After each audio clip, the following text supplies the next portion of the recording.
Prove triangles congruent. So we're going to take what we know about triangles and we want to identify and prove that two triangles are congruent by using side, side, side, side, angle, side, hypotenuse, leg, angle, side, angle, and angle, angle, side congruence postulates. And these postulates actually tell you exactly what you need in order to prove. So side, side, side, you need 3 sides.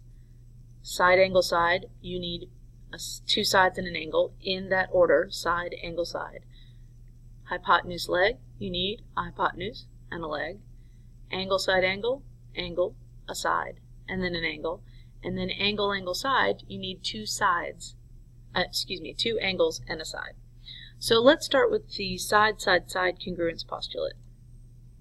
If 3 sides of one triangle are congruent to 3 sides of another triangle, then the 2 triangles are congruent.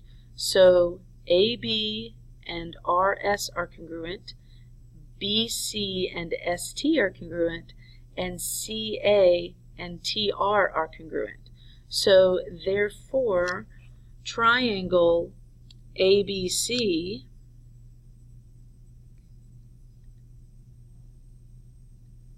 is congruent to triangle RST. And you need to make sure that your congruent sides, just like we talked about with the congruence postulate, that your congruent sides and congruent angles line up in your congruent statement. Alright, so in our first example, we want to decide whether the congruent statement is true and explain our reasoning. So in this congruent statement, we've been given DFG is congruent to HJK. So I can see that I've got 3 congruent sides, but I need to make sure that the ones that I'm looking at line up. So DF does line up with HJ, and a highlighter, FG does line up with JK, so DG was good with HJ, and then GD lines up with KH. So yes, all our corresponding sides are congruent. Now in this triangle, I want to look at ACB, and I want to see if ACB is congruent to CAD. So AC and CA, those are obviously congruent because they're the same line. And then CB is 7, and AD is 7. So right now we are at 2 and 2. But then when we get to this last one, CB and CD or DC don't match. So therefore, we can't be congruent by side, side, side. Alright, let's look at this third one. Oops, I didn't change this. Sorry. But if we look, we can make a congruent statement. QT and RT are congruent, and then TS, so QT and RT are congruent, and then TP is congruent to TS, and then PQ is congruent to SR. So if that is our congruent statement, then all of our sides are congruent. So therefore, I could say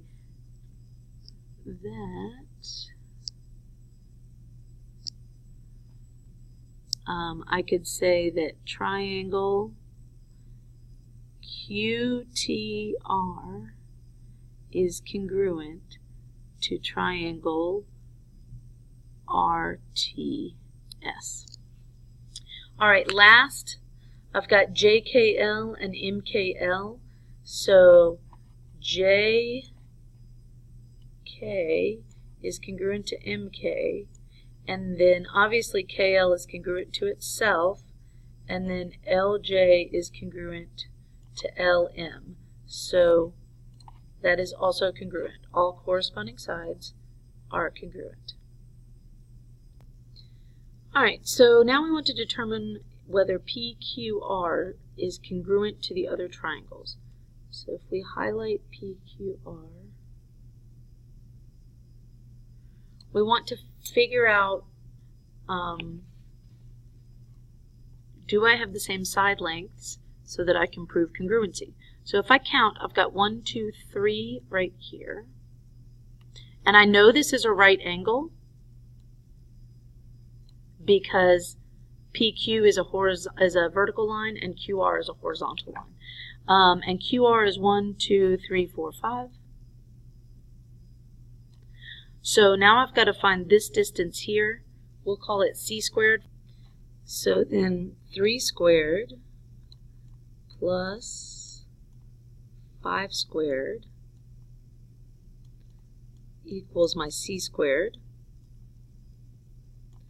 And that means that 34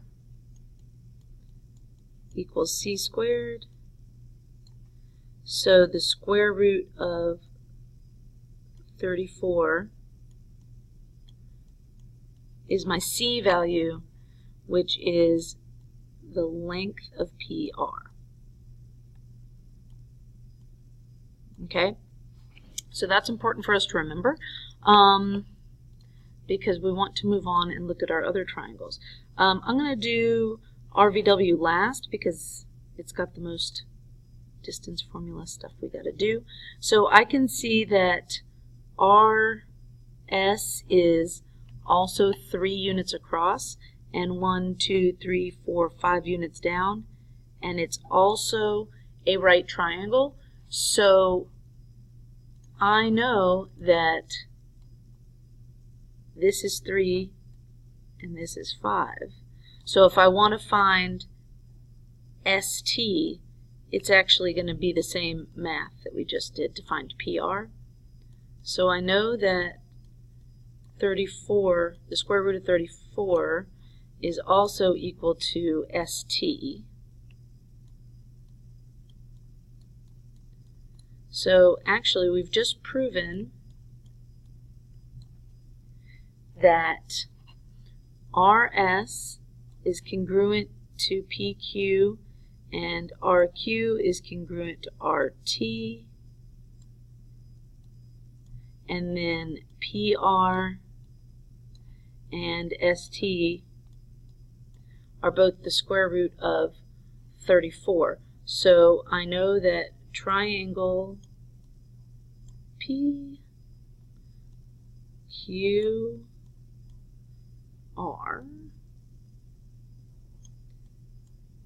is congruent. Now you have to make sure you go the same way. So P was going towards my right angle,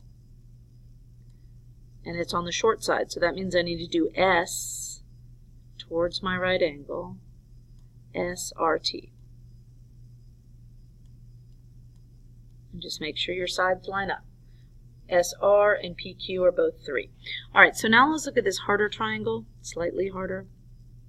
You're going to have to use your distance formula to find the length of RV, the length of RW, and the length of VW. Or you can continue to use the Pythagorean theorem. So if you look at VW,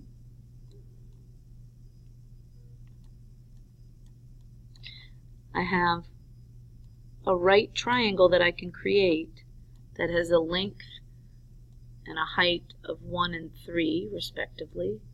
So 1 squared plus 3 squared is going to give me the length of VW. So this is going to be 9 plus 1, which is the square root of 10. And that's not what I want. I want 3. So these two triangles are congruent, but I could actually stop here because VW already is already a side that's not congruent to the other two triangles. You could go ahead and find the other two sides, but I would stop there. So once you have one side that's not congruent, it doesn't work.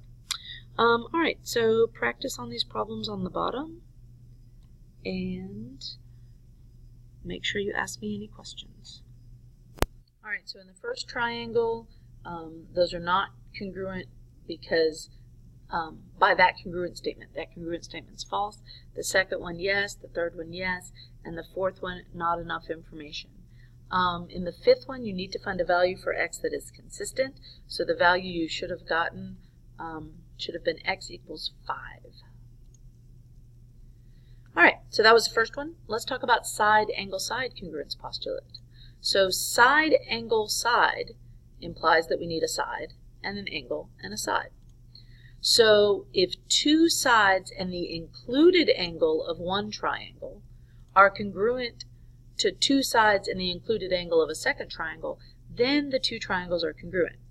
By included angle, I mean that the sides that are congruent are the sides of that angle. They have created this angle. The angle is in between the two sides. So let's decide whether enough information is given to prove that the triangles are congruent using side, angle, side. So ABD, I have an angle over here and a side over here that's congruent. And technically, this side that they share in the middle is congruent to itself. But notice where the angles are. My angles are not included. In order for them to have been included, they would have needed to have been here and here. So there is not enough information to prove this triangle is congruent by side, angle, side. Alright, LMN and triangle NQP. So I have this side, and then I have this side, and those are both congruent. And notice the included angle in both triangles is a right angle, and all right angles are congruent. So therefore there is enough information to prove those two triangles congruent. Alright, last one. I've got WX and ZY, and then I know that this side is congruent. But the problem is, where would the included angle have to be? Well, it would have to be right there and right there. And I don't know if, well, I know that this one's 90. I don't know anything about this angle. So there's not enough information to prove that they are congruent by side, angle, side. Alright, so your practice for this section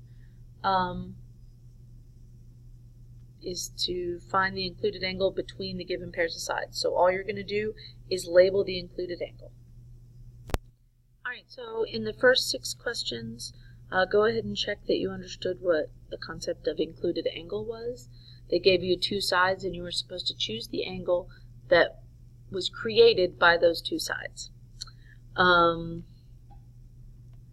next were simply enough or not enough information given by to prove by side, angle, side congruence postulate. So the first one, not enough. Second one, enough. Third one, not enough. Fourth one, enough. Fifth one, enough. Sixth one, not enough. If you have any questions about those, make sure you ask me when we get back together. And then lastly, these 2, you were supposed to name 2 triangles that are congruent and explain your reasoning.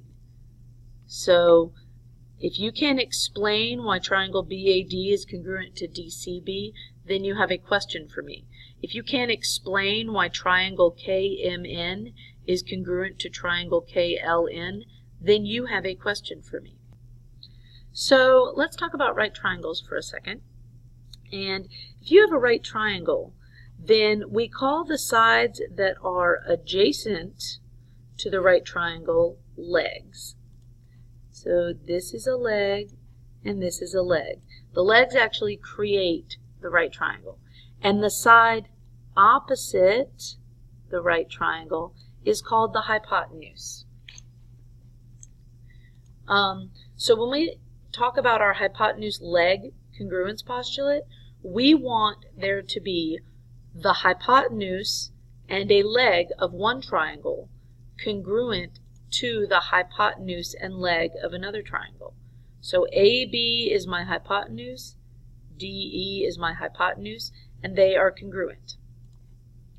AC is a leg, DF is a leg, and they are congruent. But make sure you understand that hypotenuse leg can only be used for right triangles. This is the only congruence postulate where we have a stipulation like that. But you can't use hypotenuse leg unless you have a right triangle. So is there enough information to prove that the triangles are congruent with hypotenuse leg? Well, this is the hypotenuse of both triangles, and it is congruent to itself. And first, I need to make sure I double check. They are both right triangles. My hypotenuse from each triangle is congruent, and these two legs are congruent. So yes, there is enough information to prove that they are congruent by hypotenuse leg. Yes. All right, the next question. Well, right off the bat, if I look to see if it is a right triangle, I don't know. That just tells me that those two angles are congruent, but it doesn't tell me anything about the type of angle. So there is not enough information in order to prove that those triangles are congruent by hypotenuse leg. All right. Angle, angle, side, angle, side, angle, and angle, angle, side are our last two congruence postulates. Angle, side, angle deals with two angles and the included side. So we talked about two sides with the angle that it creates, but if we have two angles, the included side refers to the side that they share.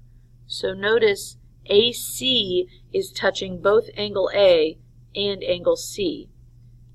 And if you look up here, DF is touching both angle D and angle F. So DF and AC are both included sides. So angle, side, angle means that those two triangles are congruent. Angle, angle, side means that if I have two angles and a non-included side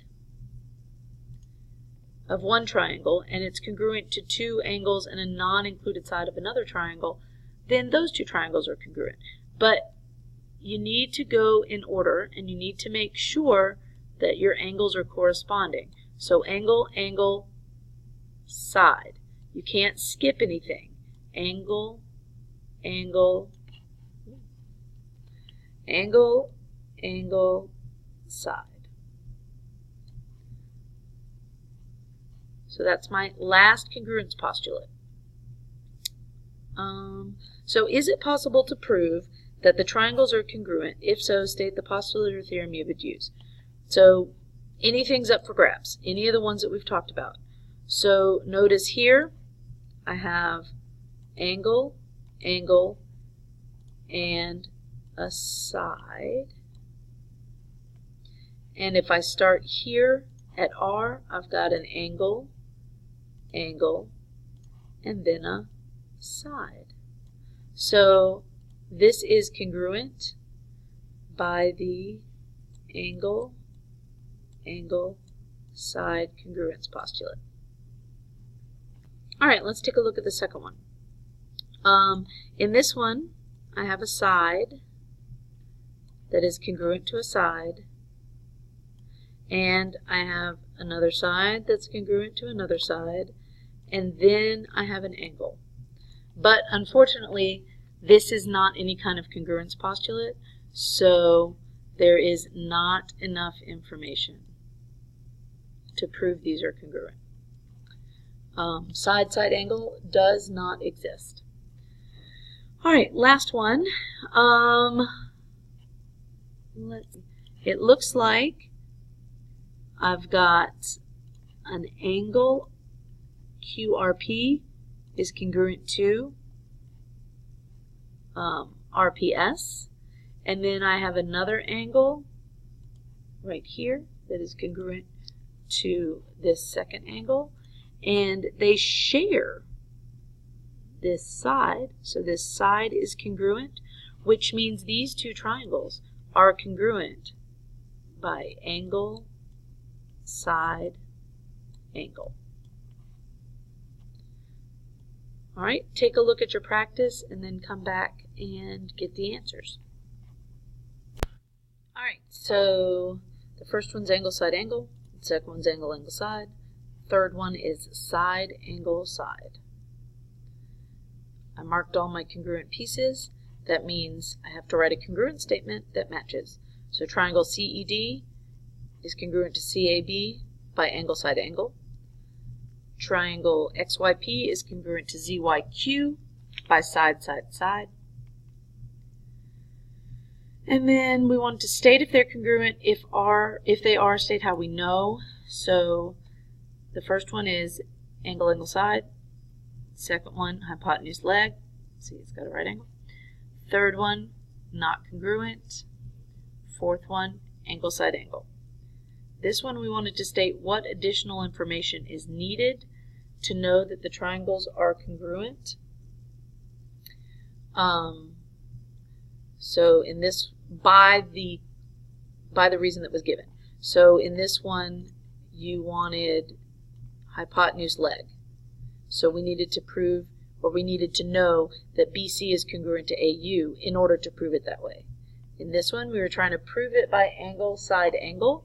So we needed to know that this included side and this included side were congruent. This one, we had two sides. We needed to know the third side in order to prove it by side, side, side. And the last one, we needed this last angle to prove angle, angle, side. All right, let me know if you've got any questions.